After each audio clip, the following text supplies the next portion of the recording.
So because it doesn't run on a stupid Glock magazine, it's a real true double stack magazine, when they get tight, you can take the round and basically push it through the lips like that, in the right through, like a true double stack magazine.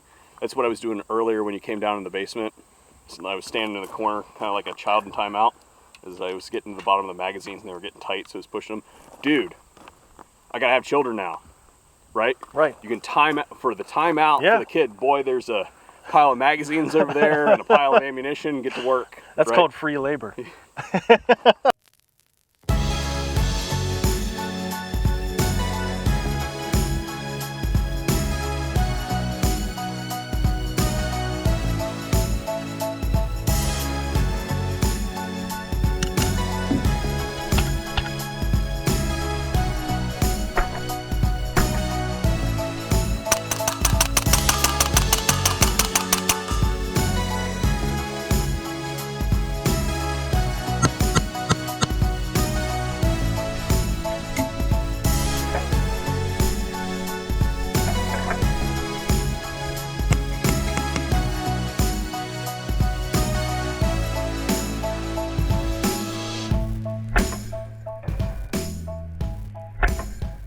The SP9A3 is the delayed blowback version of the Slovakian-manufactured Grand Power Stribog, imported by Global Ordnance. This video will rely heavily on our previous work with the A1 direct blowback version, and a link will be found below where you can catch up with that if you're interested. The pistol maintains the same form as the A1 version in most respects, but because it is a delayed blowback operating system, reciprocating mass reduction results in a softer shooting, more lightweight package. This makes it an ideal suppressor host for anyone looking for a reliable 9mm PDW for plinking or defensive purposes. To cut to the chase, this is what the new delayed blowback guts look like. Note the bearing in the center of the carrier that must slide out of the way to allow the bolt to unlock, thus delayed. Another major improvement to note is the magazines have been upgraded to include some steel augmentations. This is in response to field testing that shows that the feed lips in the original magazines became brittle over extended use. Later on in this video, we're going to put the A1 and the A3 head to head to see if we can detect any difference between the two models as far as user experience is concerned.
Alrighty guys, it is time to chronograph the Stribog. We're going to see what we've got going on here. Yes, we do have a can on the end of this. Remember that cans do not actually influence the velocity of the round. That's some Call of Duty shit. That doesn't actually happen in real life. So we're going to leave the can on here, but we are going to shoot subsonic and supersonic ammunition just to see what we're getting out of the barrel on the Stribog A3.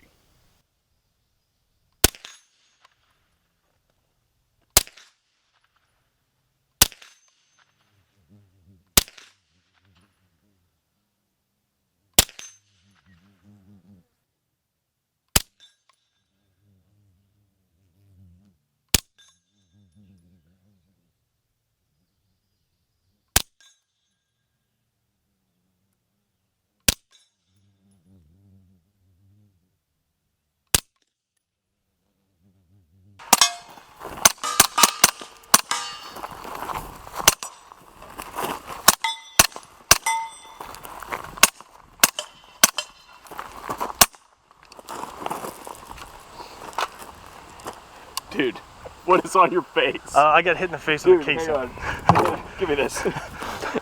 I'm not sure what's on my face. What is on my face? It looks like you got dinged a few times. Yep. Yeah, more than once. Delayed blowback versus direct blowback. Stribog A1, Stribog A3. And many times when we talk about a delayed blowback system over a direct blowback system, one of the metrics that we're looking at is recoil mitigation.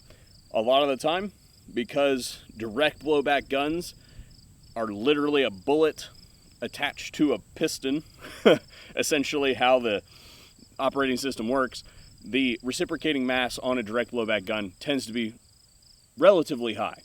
The delayed blowback system can dial that down a little bit because it delays the action, and ultimately that usually results in reduced recoil.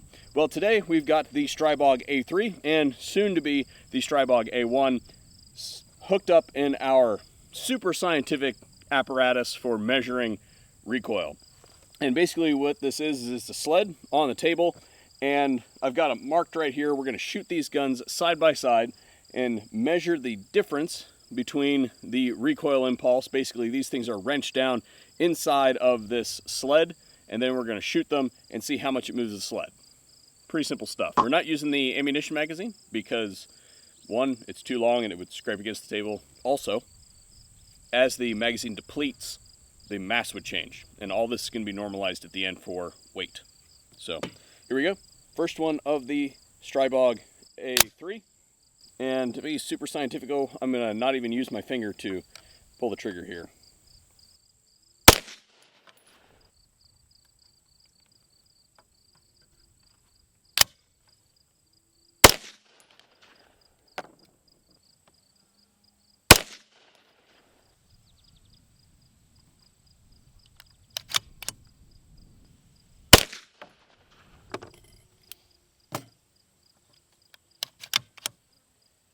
And guys, I think we're going to do 5 replicates. We'll do 5. 10 would be nice, but we don't got that kind of time. I'm going to go ahead and rip the Stribog A3 out, and we're going to put the Stribog A1 in, replicate the test. Okie dokie, boys and girls. Ooh. I can tell you what, the tension on that thing is substantial.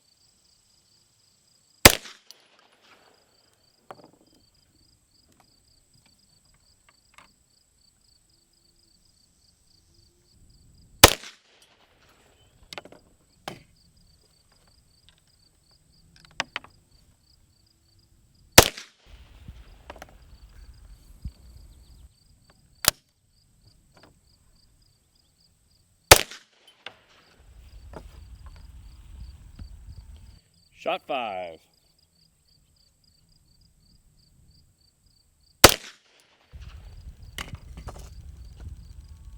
All right, guys and gals. Well, I can tell you that there is a difference between the two shooting them as well as what we've seen here today. I am not a mathematician, so on the side of the screen over here, I'm going to go ahead and do all of the calculations that needed to occur for this thing. And remember that we have to take into account of not only the guns, between the two guns, the weight of them, but also the weight of the sled. All of that we saw was a relativistic comparison between the two systems. I tried my best to strap them in the exact same way, tried my best to reset them exactly the same way, and I can tell you that from shooting the two side by side, as well as this test right here, that there is a definitive difference between the recoil between the two guns, and I just don't know what it actually scratches out to on paper as far as a relativistic percentage-based reduction of recoil. A lot of people are going to focus on recoil reduction in a delayed blowback gun over a direct blowback gun. And in my mind, in my personal opinion, I don't really think that matters as much, because the truth of the matter is these are not real submachine guns. These are not going to be fired on burst mode or full auto mode, so we don't have to control that recoil impulse. It's going to be a semi-automatic gun. Recoil reduction is always a good thing. Now, what delayed blowback does give you is a lower mass, because we have less reciprocating mass. So that's a thing. But then the other thing that I like to look at when it comes to direct blowback versus delayed blowback is how does this gun suppress? And I can tell you that the delayed blowback gun suppresses much better than the direct blowback gun. I am struggling a little bit with a way to show you guys this, so I think that what we're going to do is just go dark and see if we can find any evidence of that after the sun goes down.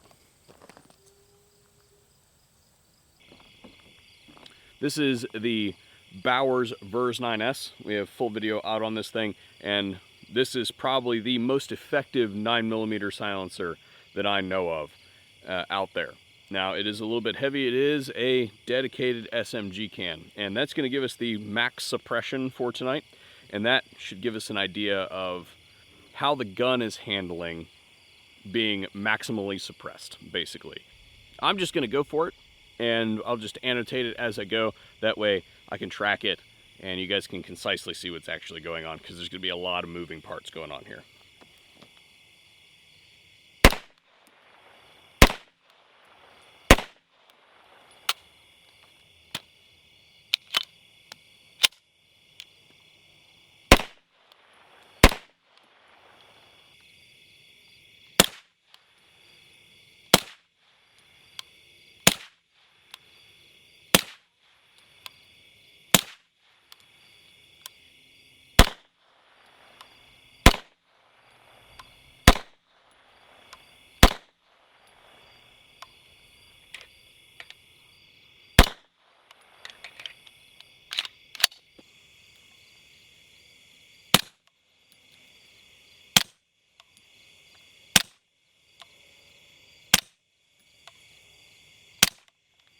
But you guys have a better view than I do, but I am confident that there'll be something to look at, so I'll make sure to splice them together creatively to show what it is that I discovered.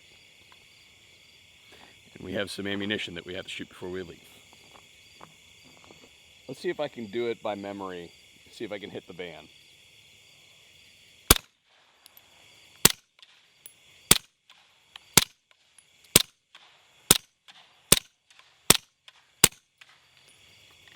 Yes, indeed.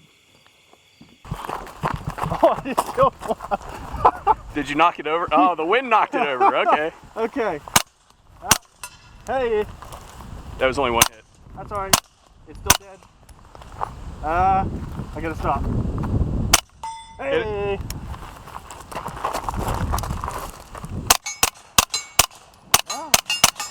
Okay.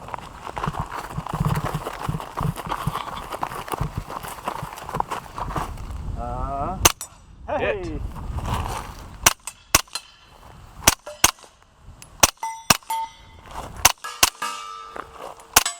Shoot that one plate again because you missed on the second. What? On the second round, you missed that second round. Oh, I did? Yep. Yep, got it. Okay. All right. Oh! Oh! It did not lock back on the last round. Maybe it's the subs.